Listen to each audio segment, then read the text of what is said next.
Welcome to the Leather Journey. Today we're going to talk a little bit about leashes and the way leashes can be used in play, in the lifestyle as well as in the dungeon. And I just have a short 2.5 foot leash here. Leashes can be bought online from a fetish or kinky store, but you can also just use a leash that might come from a pet shop. Black is traditional, wouldn't have to be black.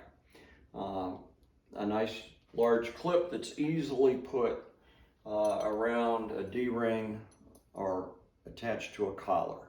So typically, but you can use a leash in other ways. If someone has a piercing, a captive bead ring piercing, whether it's through the nipple or through the genital, someone could be led using that.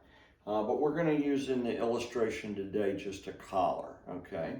Obviously, if I have this through the collar and I'm holding it, then this signifies, without even having to say anything in a protocol situation, that this person that's wearing this collar and I'm holding their leash belongs to me, if not in a collared situation, at least for the evening or for that particular play setting.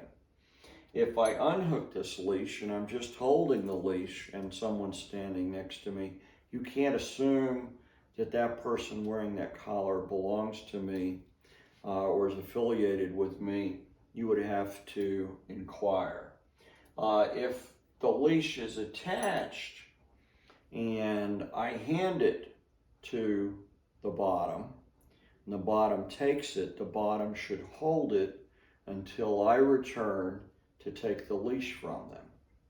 If I have the leash attached to their collar and I just drop the leash and walk away, in some protocol settings, a submissive or a bottom that has a leash around their collar and the leash is just dangling down loose and unattended, that's an invitation for another dominant who might want to play with them to come up and pick that leash and lead them away to a play setting, or at least to a negotiation of a play setting. So be careful how you use your leash. Leashes have different meanings in different protocol settings. If you're not sure, you're in a new community or in a new setting, then you should inquire. But the way I was taught was, if the leash is in your hand, then this is your possession.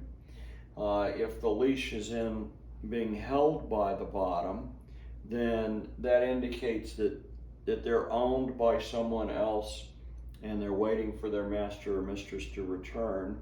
If the leash is just dangling down loose and is unattended, then that's an invitation to at least approach and inquire about play. If not, in certain protocol settings, that would be appropriate for any dominant in the room to come and pick up that leash and maybe perhaps take off and play or negotiate play with that person.